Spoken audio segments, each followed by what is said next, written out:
அனைவருக்கும் வணக்கம்.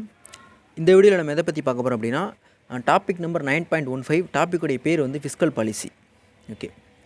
As an instrument of macroeconomic policy, fiscal policy has been very popular among modern governments அப்படின்ற மாதிரி first point வந்து கொடுத்துருக்காங்க. அப்போ இந்த மேக்ரோ எக்கனாமிக் பாலிசின்னு இருக்கு இல்லையா, இந்த கான்செப்ட்டுக்குள்ளே பார்த்தோம் அப்படின்னா இந்த ஃபிஸ்கல் பாலிசி அப்படின்ற இந்த ஒரு விஷயம் வந்துட்டு ரொம்ப ஒரு பாப்புலராக இருக்குது. எங்கன்னா மாடர்ன் கவர்மெண்ட்ஸில், மாடர்ன் வெல்ஃபேர் கவர்மெண்ட்ஸில் இந்த ஃபிஸ்கல் பாலிசி அப்படின்ற கான்செப்ட் வந்து ரொம்ப ஒரு முக்கியத்துவம் வாய்ந்ததாக இருக்குது, ரொம்ப ஒரு பாப்புலரான ஒன்று இருக்குது. The growing importance of fiscal policy was due to the Great Depression and the development of new economics by Keynes அப்படின்ற மாதிரி சொல்கிறாங்க. அப்போ இந்த ஃபிஸ்கல் பாலிசி வந்து இவ்வளோ பாப்புலராக இருக்குதுன்னு நம்ம சொல்லிட்டோம். எதுக்காக இவ்வளோ பாப்புலாரிட்டி வந்துச்சு அப்படின்னா, ஃபஸ்ட்டு வந்துட்டு கிரேட் டிப்ரெஷன் 1929 அமெரிக்காவில் நடந்த ஒரு கிரேட் டிப்ரெஷன் ஒரு விஷயம். அந்த கிரேட் டிப்ரெஷன்னாலையும், அதாவது கிரேட் டிப்ரெஷனால் அதுக்கப்புறம் சில எக்கனாமிக்கில் வந்து சில மாற்றங்கள்லாம் வந்து வந்துச்சு. அதனால தான் இந்த ஃபிஸ்கல் பாலிசின்ற கான்செப்ட் வந்து ரொம்ப ஒரு பாப்புலாரிட்டி ஆகுது. இன்னொரு காரணம் என்னென்னா, கெய்ன்ஸினுடைய நியூ எக்கனாமிக்ஸ் கான்செப்ட், இந்த கான்செப்ட்னாலையும் என்ன ஆகுது, இந்த ஃபிஸ்கல் பாலிசி வந்து ரொம்ப முக்கியத்துவம் பெறுது.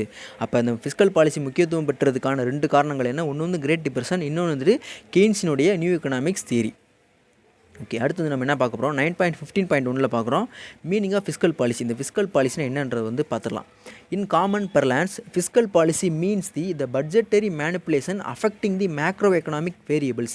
அந்த மேக்ரோ எக்கனாமிக் வேரியபிள்ஸ் என்னென்ன இருக்குது, output, employment, saving, investment etcetera அப்படின்ற மாதிரி சொல்கிறாங்க. அப்போ இது எல்லாமே வந்து மேக்ரோ எக்கனாமிக் வேரியபிள்ஸ் அப்படின்ற மாதிரி சொல்கிறோம். இப்போ இந்த மேக்ரோ எக்கனாமிக் வேரியபிள்ஸ் எல்லாம் மேனிப்புலேட் பண்ணுற மாதிரி, மாற்றி அமைக்கிற மாதிரி ஏதாவது ஒரு பட்ஜெட்டில் வந்து ஏதாவது ஒரு மாற்றங்கள் கொண்டு வர்றாங்க அப்படின்னா அதை தான் வந்து நம்ம ஃபிஸ்கல் பாலிசின்னு சொல்கிறோம் அப்படின்ற மாதிரி ஃபிஸ்கல் பாலிசிக்கு ஒரு மீனிங் கொடுத்துருக்காங்க. அடுத்து 9.15.2 ஃபிஸ்கல் பாலிசி அப்படின்றதுக்கு வந்து 2 டெஃபினிஷன்ஸ் வந்து கொடுத்துருக்காங்க. என்னன்றதை வந்து பார்க்கலாம். The term fiscal policy refers to a policy under which the government uses its expenditure and revenue programs to produce desirable effects and avoid undesirable effects on the national income, production and employment அப்படின்ற மாதிரி இருக்கப்ப இந்த fiscal policy அப்படின்னா என்ன அப்படின்னா, government வந்து தன்னுடைய எக்ஸ்பெண்டிச்சரை, அதுக்கான செலவு, கவர்மெண்ட் பண்ணுற செலவுகள் இருக்கு இல்லையா, அந்த செலவுகளையும் மற்றும் சில ரெவன்யூ ப்ரோக்ராம்ஸையும் எதுக்காக பயன்படுத்துகிறாங்க அப்படின்னா, ஒன்று வந்துட்டு டிசைரபிள் எஃபெக்ட்ஸை ப்ரொடியூஸ் பண்ணுறது. அப்போ டிசைரபிள் எஃபெக்ட்ஸ்னால் என்னென்னு பார்க்குறோம். டிசைரபிள் எஃபெக்ட்ஸ் அப்படின்னா விரும்பத்தகுந்த ஒரு மாற்றங்கள், தாக்கங்கள் அப்படின்ற மாதிரி சொல்லலாம். எது வந்து நாட்டுக்கு தேவையோ அது மாதிரியான தாக்கங்கள், அது மாதிரியான மாற்றங்கள் வந்து கொண்டு வரணும். அதே மாதிரி நாட்டுக்கு எது தேவையில்லையோ அதெல்லாம் வந்து நம்ம அன்டிசைரபிள் எஃபெக்ட்ஸ் அப்படின்ற மாதிரி சொல்கிறோம். அதெல்லாம் வந்து அவாய்ட் பண்ணணும். இது மாதிரியான ஒரு விஷயங்களை பண்ணுறதுக்கு கவர்மெண்ட் வந்து தன்னுடைய பணத்தை வந்து செலவு பண்ணுது, மற்றும் ரெவன்யூ ப்ரோக்ராம்ஸ் வந்து அதுக்காக பயன்படுத்துது. அப்படின்னா அதைத்தான் வந்து நம்ம ஃபிஸ்கல் பாலிசி அப்படின்ற மாதிரி சொல்கிறோம். இந்த ஸ்டேட்மெண்ட்டை யார் கொடுக்குறாங்க அப்படின்னா, ஆர்த்தர் ஸ்மைத்தீஸ் அப்படின்றவர் வந்து கொடுத்துருக்காரு. அடுத்து இன்னொரு டெஃபினிஷன் வந்து இருக்குது, அது என்னென்னு பார்க்கலாம். By fiscal policy is meant the use of public finance or expenditure, taxes, borrowing and financial administration to further our national economic objectives அப்படின்ற மாதிரி பஹ்லர் அப்படின்றவர் வந்து சொல்கிறார். அதாவது இந்த ஃபிஸ்கல் பாலிசின்னு என்னென்னா, public finance, expenditure, taxes, borrow, நம்ம வாங்குகிற கடன்கள், ஃபினான்ஷியல் அட்மினிஸ்ட்ரேஷன், இது எல்லாத்தையும் வந்துட்டு நம்ம நேஷ்னல் எக்கனாமிக் அப்ஜெக்டிவ்ஸை இன்னமும் மேம்படுத்துறதுக்காக பயன்படுத்துகிறோம் அப்படின்னா அதுதான் வந்து ஃபிஸ்கல் பாலிசி அப்படின்ற மாதிரி இவர் வந்து இவருடைய கருத்தை வந்து சொல்கிறாரு. ஓகே, அடுத்து வந்து 9.15.3 பார்க்குறோம். ஃபிஸ்கல் இன்ஸ்ட்ருமெண்ட்ஸ் என்னன்றதை பார்க்கலாம். Fiscal policy is implemented through fiscal instruments also called fiscal tools or fiscal levers அப்படின்ற மாதிரி இருக்குது. Government expenditure, taxation and borrowings are the fiscal tools அப்படின்ற மாதிரி சொல்கிறாங்க. இப்போ ஃபிஸ்கல் பாலிசியை நம்ம வந்து செயல்படுத்தணும் அப்படின்னா அதுக்கு சில டூல்ஸ்லாம் தேவையாக இருக்குது. அந்த டூல்ஸ் தான் என்னென்னு பார்க்குறோம் அப்படின்னா, இந்த கவர்மெண்ட் எக்ஸ்பெண்டிச்சரையும் நம்ம டாக்ஸேஷனையும் வாங்குகிற கடனையும் வந்து சொல்கிறாங்க. ஓகே, அடுத்து வந்துட்டு 3 கொடுத்துருக்காங்களே, 3க்கு வந்து எக்ஸ்ப்ளனேஷன் வந்து கொடுத்துருக்காங்க. ஃபஸ்ட்டு வந்து டாக்ஸேஷன் வந்து பற்றி பார்க்குறோம். Taxes transfer income from people to the government. அப்போ டாக்ஸஸ் என்னது, பீப்புள்கிட்டேருந்து, மக்கள்கிட்டேருந்து கவர்மெண்ட்டுக்கு போகிற பணம் தான் வந்து taxes. Taxes are either direct or indirect. இப்போ டாக்ஸஸ் வந்து டைரக்ட் டாக்ஸஸாக இருக்கலாம், அல்லது வந்து இன்டைரக்ட் டாக்ஸஸாக கூட இருக்கலாம். And increase in taxes reduce the disposable income. அப்போ டாக்ஸஸ் வந்து இன்க்ரீஸ் ஆகுது அப்படின்னா டிஸ்போசபிள் இன்கம் வந்து குறைஞ்சு போயிடுது. இப்போ டிஸ்போசபிள் இன்கம் அப்படின்னு என்னன்றதை நம்ம வந்து ஃபஸ்ட்டு சாப்டரில் வந்து பார்த்துருக்கோம்.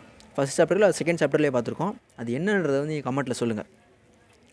So taxation should be raised to control inflation. அப்போ இன்ஃப்ளேஷனை கண்ட்ரோல் பண்ணணும்னா, விலையேற்றத்தை கண்ட்ரோல் பண்ணணும் அப்படின்னா டாக்ஸஸ் வந்து இன்க்ரீஸ் பண்ணணும். During depression taxes are to be reduced. அப்போ டிப்ரெஷன் சம்மந்தப்பட்ட விஷயங்கள் நடக்கிறப்ப, அதாவது பொருளாதார வளர்ச்சி வந்து குறையும் சமயத்தில் வந்து என்ன பண்ணணும் அப்படின்னா டாக்ஸஸ் வந்து ரெடியூஸ் பண்ணணும் அப்படின்ற மாதிரி சொல்கிறாங்க. அடுத்து செகண்ட் பாயிண்ட் வந்துட்டு public expenditure. Public expenditure rises wages and salaries of the employees and thereby the aggregate demand for goods and services. அப்போ பப்ளிக் எக்ஸ்பெண்டிச்சர் வந்து இன்க்ரீஸ் ஆகுது அப்படின்னா அங்கே வந்துட்டு மக்களுடைய சம்பளமும் கூலியும் வந்து இன்க்ரீஸ் ஆகும். மக்களுடைய சம்பளமும் கூலியும் இன்க்ரீஸ் ஆகுது அப்படின்னா அவங்களுக்கு தேவையான டிமாண்டு வந்து ரொம்ப இன்க்ரீஸ் ஆக தான் போகுது அப்படின்ற மாதிரி சொல்கிறாங்க. Hence public expenditure is raised to fight recession and reduced to control inflation. அப்போ ஒரு ஆள் என்ன சொல்ல வராங்க அப்படின்னா பப்ளிக் எக்ஸ்பெண்டிச்சரை வந்துட்டு இன்க்ரீஸ் பண்ணணும். எப்போனா ரெசஷன் வரும்பொழுது பப்ளிக் எக்ஸ்பெண்டிச்சர் இன்க்ரீஸ் பண்ணணும். அதாவது ரெசஷன் அப்படின்னா ரொம்ப ஒரு குறைவான வருமான வளர்ச்சி, இந்த பொருளாதார வளர்ச்சி இருக்கிறப்போ வந்துட்டு பப்ளிக் எக்ஸ்பெண்டிச்சர் வந்து இன்க்ரீஸ் பண்ணணும். இன்ஃப்ளேஷனின் பொழுது கண்ட்ரோல் பண்ணணும், குறைக்கணும் அப்படின்ற மாதிரி சொல்கிறாங்க. அடுத்த தேர்ட் ஒன்று வந்துட்டு பப்ளிக் டெப்ட், கடன். when government borrows by floating a loan there is transfer of fund from people to the government. At the time of interest payment or repayment of public debt, funds are transferred from government to public அப்படின்ற மாதிரி கொடுத்துருக்காங்க. அப்போ government வந்து ஒரு லோனை float பண்ணுறாங்க, ஒரு லோனை வந்து வெளியிடுறாங்க, செக்யூரிட்டியை இது பண்ணி லோன் வாங்க வராங்க அப்படின்னா அப்போ வந்து கவர்மெண்ட்டுக்கு வந்து பப்ளிக் கிட்டேருந்து பணம் வரும், மக்கள்கிட்டேருந்து கவர்மெண்ட்டுக்கு பணம் போகுது அப்படின்ற மாதிரி சொல்லியிருக்காங்க. அதே சமயத்தில் அந்த இன்ட்ரெஸ்ட் பேமெண்ட்டையோ அந்த கடனை திரும்ப செலுத்தும் பொழுது கவர்மெண்ட் கிட்டேருந்து மக்களுக்கு பணம் வருது அப்படின்ற மாதிரி சொல்லியிருக்காங்க. அடுத்து வந்துட்டு நம்ம 2 டைப் ஆஃப் ஃபிஸ்கல் பாலிசி வந்து பார்க்குறோம். ஒன்று வந்துட்டு என்னென்னு பார்த்தோம்னா எக்ஸ்பான்ஷனரி ஃபிஸ்கல் பாலிசி, இன்னொன்று வந்துட்டு contractionary fiscal policy. Expansionary fiscal policy அப்படின்னு என்னதுன்னா கவர்மெண்ட் ஸ்பெண்டிங் வந்து அதிகமாகும் இருக்கும், டேக்ஸஸ் வந்து குறைவானதாக இருக்கும். அதை தான் வந்து நம்ம எக்ஸ்பான்ஷனரி ஃபிஸ்கல் பாலிசி அப்படின்ற மாதிரி சொல்கிறோம். அதுக்கு அப்படியே ஆப்போசிட், கவர்மெண்ட் ஸ்பெண்டிங் வந்து கம்மியாகவும் டேக்ஸஸ் வந்து அதிகமாக வருது அப்படின்னா அதை வந்து நம்ம கான்ட்ராக்ஷனரி ஃபிஸ்கல் பாலிசி அப்படின்ற மாதிரி சொல்கிறோம். இது வந்து ஒரு டயக்ராம் வடிவில் கொடுத்துருக்காங்க. ஓகே, அடுத்து வந்துட்டு objectives of fiscal policy. Fiscal policy நம்ம ஒன்று கொண்டு வந்துடுறோம் 9.15.4. அப்போ ஃபிஸ்கல் பாலிசின்னு ஒன்று இருக்குது, அது எதுக்காக இருக்குது, அதோட அப்ஜெக்டிவ்ஸ் என்ன, அதோடைய தேவைகள் என்ன அப்படின்றத வந்து கொடுத்துருக்காங்க. மொத்தம் வந்து ஒரு 7 பாயிண்டில் வந்து கொடுத்துருக்காங்க. ஃபஸ்ட்டு வந்து full employment. Full employment is the common objective of fiscal policy in both developed and developing countries. அப்போ எல்லா நாடுகள்லையுமே வந்துட்டு எல்லாருமே வந்து வேலைக்கு போகணும், ஒரு ஃபுல் எம்ப்ளாய்மெண்ட் இருக்கணும் அப்படின்னு தான் வந்து ஆசைப்படுவாங்க. அதை உறுதிப்படுத்துறது தான் வந்து இந்த ஃபிஸ்கல் பாலிசின்றது. Okay, public expenditure on social overheads help to create employment opportunities in India. Employment opportunities in India. Public expenditure on rural employment programmes like MG NREGA is aimed at employment generation அப்படின்ற மாதிரி இருக்குது. அப்போ இந்த சமூக மாற்றத்துக்காக public expenditure வந்து பண்ணுறாங்க, public expenditure செலவு பண்ணுறாங்க அப்படின்னா அங்கே வந்து எம்ப்ளாய்மெண்ட் ஆப்பர்ச்சுனிட்டிஸ் வந்து புதுசாக க்ரியேட் ஆகுது, இன்க்ரீஸும் ஆகுது. ஓகே, அப்போ இந்தியாவை எடுத்துக்கிட்டோம் அப்படின்னா பப்ளிக் எக்ஸ்பெண்டிச்சர் வந்து ஒரு எக்ஸாம்பிள் கொடுத்துருக்காங்க. MG NREGA, Mahatma Gandhi national rural employment guarantee act அப்படின்ற மாதிரி சொல்லுவாங்க. அந்த ஆக்ட் இருக்கிறதுனால அதிகமாக வந்துட்டு எம்ப்ளாய்மெண்ட் வந்து ஜெனரேட் ஆகிக்கிட்டே இருக்குது அப்படின்ற மாதிரி கொடுத்துருக்காங்க. அப்போ இந்த ஃபிஸ்கல் பாலிசியின் மூலமாக நம்ம வந்துட்டு எதை இன்க்ரீஸ் பண்ண முடியும், எம்ப்ளாய்மெண்ட் லெவலை வந்து இன்க்ரீஸ் பண்ண முடியும் அப்படின்ற மாதிரி சொல்கிறாங்க. செகண்ட் ஒன்று வந்துட்டு ப்ரைஸ் ஸ்டெபிலிட்டி. ப்ரைஸ் வந்து ஸ்டேபிளாக வச்சுக்கிறதுலேயும் இந்த ஃபிஸ்கல் பாலிசி வந்து இது பண்ணுது. Price instability is caused by mismatch between the aggregate demand and aggregate supply. அப்போ இந்த ப்ரைஸ் இன்ஸ்டெபிலிட்டின்றது எப்போ வருது அப்படின்னா அக்ரிகேட் டிமாண்டும் அக்ரிகேட் சப்ளையும் மேட்ச் ஆகாமல் மிஸ்மேட்சாக இருக்குது அப்படின்னா அப்போ தான் வந்து ப்ரைஸ் இன்ஸ்டெபிலிட்டி வந்து வருது. அதாவது என்னென்னா 100 தேங்காய் இருக்குது, ஆனால் மக்களுடைய தேவை வந்து 1000 தேங்காய் தேவைப்படுது அப்படின்னா அப்போ அந்த 1000 பேருமே வந்து 100 தேங்காய்க்கு போட்டி போடுவாங்க. அப்போ வந்து ப்ரைஸ் வந்து ரொம்ப இன்க்ரீஸ் ஆகுது. அதே மாதிரி இதுக்கு ஆப்போசிட் எப்படி பார்க்குறோம் அப்படின்னா டிமாண்ட், அந்த பொருள் ரொம்ப அதிகமாக இருக்குது, நம்ம உற்பத்தி பண்ண பொருள் ரொம்ப அதிகமாக இருக்குது, ஆனால் மக்களுடைய டிமாண்ட் வந்து குறைவானதாக இருக்குது அப்படின்னா அப்போயுமே வந்துட்டு போட்டி ரொம்ப குறைவானதாக இருக்குது, விலை குறைஞ்சி போயிடும். அப்போ இந்த 2 சிச்சுவேஷனுமே என்ன சொல்கிறோம் அப்படின்னா ப்ரைஸ் இன்ஸ்டெபிலிட்டி அப்படின்ற மாதிரி சொல்கிறோம். Okay, inflation is due to excess demand for goods அப்படின்ற மாதிரி இருக்குது. அப்போ மக்களுடைய டிமாண்ட் வந்து ரொம்ப அதிகமாகுது ஒரு குறிப்பிட்ட பொருளுக்கு அப்படின்னா அதான் வந்து நம்ம இன்ஃப்ளேஷன் அப்படின்ற மாதிரி சொல்கிறோம். If excess demand is caused by government expenditure in excess of real output the most effective measure is to cut down the public expenditure அப்படின்ற மாதிரி இருக்குது. அப்போ இந்த டிமாண்ட் வந்துட்டு கவர்மெண்ட் எக்ஸ்பெண்டிச்சர் பண்ணுறது மூலியமாக அந்த டிமாண்ட் வந்து இன்க்ரீஸ் ஆகிருக்கு அப்படின்னா அதை சரி கட்டுறதுக்கு என்ன வழி அப்படின்னா பப்ளிக் எக்ஸ்பெண்டிச்சரை குறைக்கணும் அப்படின்ற மாதிரி சொல்லியிருக்காங்க. அடுத்து வந்து taxation of income is the best measure if excess demand is due to private spending. இப்போ ப்ரைவேட் ஸ்பெண்டிங்கின் மூலியமாக இந்த டிமாண்ட் வந்து இன்க்ரீஸ் ஆகுது அப்படின்னா அப்போ வந்து நம்ம வந்து டேக்ஸ் வந்து இன்க்ரீஸ் பண்ணணும், அதை அந்த எதை குறைக்கிறதுக்கு டிமாண்டை குறைக்கிறதுக்கு அப்படின்ற மாதிரி சொல்லியிருக்காங்க. லேசாக புரியாத மாதிரி இருக்கும், நீங்கள் வந்து ஓனாக ரீட் பண்ணிங்கன்னா உங்களுக்கு வந்து புரிஞ்சிடும். Taxation reduces disposable income and so aggregate demand. அப்போ டாக்ஸேஷனை வந்து நம்ம அதிகப்படுத்துகிறோம் அப்படின்னா டிஸ்போசபிள் இன்கம் வந்து குறையும், அதே சமயத்தில் அதுக்கு பேரலாக என்ன ஆகுது அப்படின்னா அக்ரிகேட் டிமாண்டு வந்து குறைஞ்சி போயிடுது அப்படின்ற மாதிரி சொல்கிறாங்க. To fight depression the government needs to increase it's spending and reduce taxation. அப்போ டிப்ரெஷனை வந்து குறைக்கணும் அப்படின்னா டிப்ரெஷன் என்னது பொருளாதார வளர்ச்சி ரொம்ப குறைவான இடத்துக்கு போகிறது தான் வந்து நம்ம டிப்ரெஷன் சொல்கிறோம். அப்போ அந்த டிப்ரெஷனை வந்து சரி கட்டணும் அப்படின்னா கவர்மெண்ட் வந்துட்டு கவர்மெண்ட் அவங்களுடைய எக்ஸ்பெண்டிச்சரை வந்து அதிகப்படுத்தணும், அதே சமயத்தில் டேக்ஸ் வந்து ரெடியூஸ் பண்ணணும் அப்படின்ற மாதிரி ஒரு கருத்து வைக்கிறாங்க. தேர்டு பாயிண்ட் வந்து பார்க்குறோம் அப்படின்னா economic growth. Fiscal policy used to increase the productive capacity of the economy. Tax is to be used as an instrument for encouraging investment. Tax holidays and tax rebates for new industries stimulate investment. என்னென்னா fiscal policy use to increase the productive capacity of the எக்கனாமின்னு கொடுத்துருக்காங்க. அப்போ fiscal policy எப்படி அமையுதோ எதன்படியாக வந்து அதுலேருந்து என்னென்ன வந்து மாற்றங்கள் கொண்டு வர்றாங்களோ அதை பொறுத்து வந்துட்டு ஒரு நாட்டினுடைய உற்பத்தி திறன் வந்து மாறுறதுக்கான வாய்ப்புகள் இருக்குது. Tax is to be used as an instrument for encouraging investment அப்படின்ற மாதிரி இருக்குது. அப்போ டேக்ஸை வந்துட்டு எப்படி வந்து டேக்ஸை வந்து இன்வெஸ்ட்மெண்ட்டுக்காக பயன்படுத்தலாம். டேக்ஸு வந்து இங்கே இப்போ டேக்ஸ் வந்து அதிகமாக போடுறாங்க அப்படின்னா மக்கள் கையில் வந்து பணம் இருக்காது, அப்புறம் எப்படி மக்கள் வந்து இன்வெஸ்ட்மெண்ட் பண்ணுவாங்க, எப்படி இதை வச்சு டேக்ஸை வச்சு இன்வெஸ்ட்மெண்ட் என்கரேஜ் பண்ணுறாங்கன்ற மாதிரி ஒரு மிஸ்மேட்சான கான்செப்டாக இருக்குது. அது என்னென்னு சொல்கிறேன். இப்போ டேக்ஸ் வந்து என்ன பண்ண போகிறாங்க அப்படின்னா குறைக்க போகிறாங்க. இந்த இடத்துல வந்து ரெண்டு இது இருக்குது, டேக்ஸ் ஹாலிடேஸ்னு ஒன்று இருக்குது, டேக்ஸ் ரிபேட் அப்படின்ற மாதிரி ஒன்று இருக்குது. ரெண்டுமே கிட்டத்தட்ட என்னென்னா நம்ம செலுத்த வேண்டிய டேக்ஸ் வந்து இன்னும் கொஞ்சம் குறைச்சி கட்டலாம். 1000 ரூபா கட்ட வேண்டிய இடத்துல ஒரு 1000 ரூபா கட்ட வேண்டிய இடத்துல 800 கட்டலாம். இப்போ 200 நம்ம வந்து மிச்சமாகுது. அது மாதிரியான விஷயம் தான் வந்து இந்த டேக்ஸ் ஹாலிடேவும் டேக்ஸ் ரிபேட்டும். இப்படி ஒன்று இருக்குது அப்படின்னா மக்கள் வந்து இன்வெஸ்ட்மெண்ட் பண்ணுறதுக்கு விருப்பப்படுவாங்க, அதன் மூலியமாக அந்த ப்ரொடக்ஷன் கெப்பாசிட்டி வந்து இன்க்ரீஸ் ஆகிறதுக்கு வாய்ப்பு இருக்குது அப்படின்ற மாதிரி சொல்கிறாங்க. Public sector investments are to be increased to fill the gap left by the private investment. Private இன்வெஸ்ட்மெண்ட்டில் என்னென்னலாம் பண்ணலையோ அதெல்லாம் சரி கட்டுறதுக்கு பப்ளிக் செக்டர் வந்து முன் வரணும் அப்படின்ற மாதிரி சொல்கிறாங்க. When resource mobilisation through tax measures is inadequate the government resorts to borrowing both from the internal and external sources to finance growth project அப்படின்ற மாதிரி இருக்குது. அப்போ டேக்ஸ் மெஷர்ஸ் வந்து ஒரு இன்அடிக்குவேட்டாக இருக்குது அப்படின்ற சமயத்தில் என்ன பண்ணலாம் அப்படின்னா இந்த government resorts to borrowing both from internal and external sources. அப்போ டேக்ஸ் வந்து சரியாக வரலை அப்படின்னா அங்கே வந்து என்ன பண்ணுவாங்க, ஆட்டோமேட்டிக்காக என்ன பண்ண போகிறாங்க, வெளியில் எடுத்து இன்டர்னலாக கடன் வாங்கலாம் அல்லது வந்து எக்ஸ்டர்னலாக வந்து கடன் வாங்கலாம் அப்படின்ற மாதிரி சொல்லியிருக்காங்க. எதுக்காகனா ஏதாவது ஒரு நலத்திட்ட உதவிகள் வந்து செய்கிறதுக்காக. அடுத்து வந்துட்டு equitable distribution. Progressive rate in the taxation help to reduce the gap between the rich and poor. Progressive ரேட்னா முற்போக்கான வரி விகிதம். 1000 ரூபா வாங்குறவனுக்கு ஒரு பர்சன்டேஜ், 1,00,000 ரூபா வாங்குறவனுக்கு இன்னும் அதிகமான ஒரு டேக்ஸ் பர்சன்டேஜ் வந்து நம்ம வாங்கணும். அதான் வந்து நம்ம ப்ராக்ரெசிவ் டேக்ஸஸ் அப்படின்ற மாதிரி சொல்கிறோம். அது அப்படி பண்ணால் தான் அந்த பணக்காரங்களுக்கு ஏழைகளுக்கு இருக்கிற அந்த கேப் இருக்குல்ல அது வந்து ரெடியூஸ் ஆகும். Similarly, progressive rates in public expenditure through welfare schemes such as free education, noon meal for school children and subsidies promote the living standard of poor people அப்படின்ற மாதிரி இருக்குது.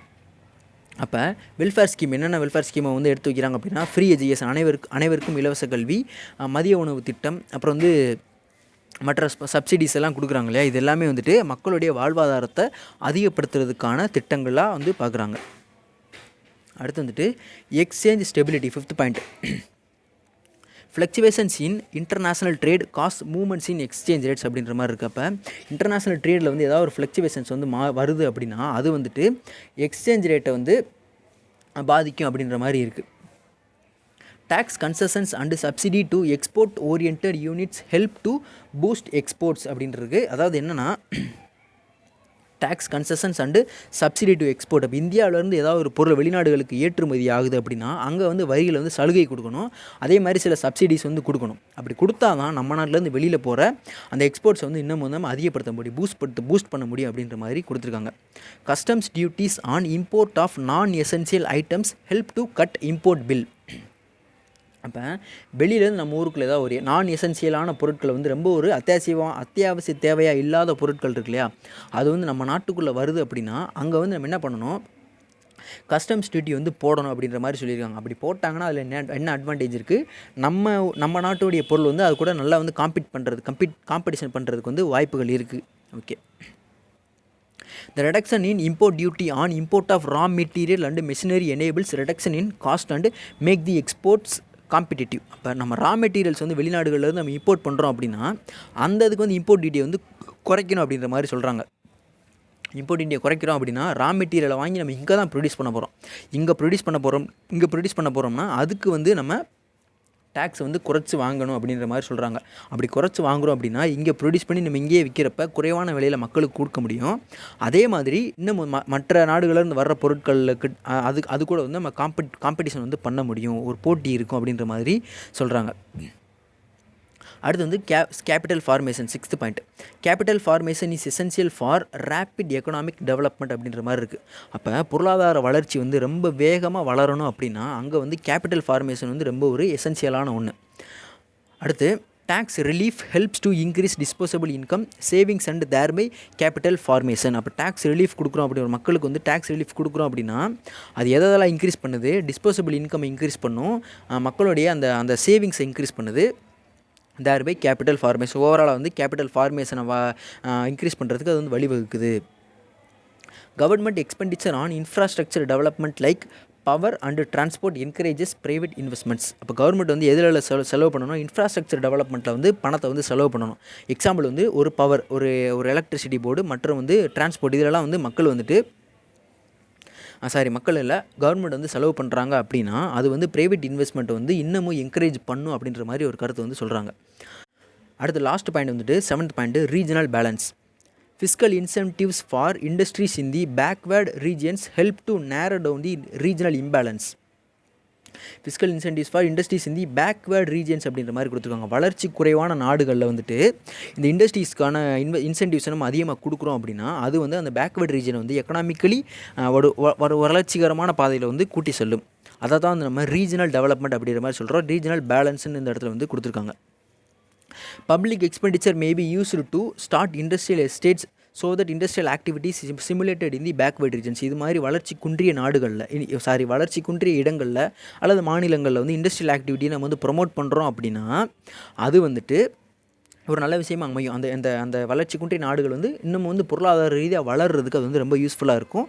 அங்கே வந்து கவர்மெண்ட் வந்து பப்ளிக் எக்ஸ்பெண்டிச்சர் அங்கே வந்து செலவு பண்ணணும் அப்படின்ற மாதிரி கொடுத்துருக்காங்க. ஓகே, இதோட வந்து இந்த 9th சாப்டர் வந்து முடியுது. அடுத்த வீடியோவில் நம்ம 10th சாப்டர் வந்து ஸ்டார்ட் பண்ணிடலாம். தேங்க்யூ ஃபார் வாட்சிங்.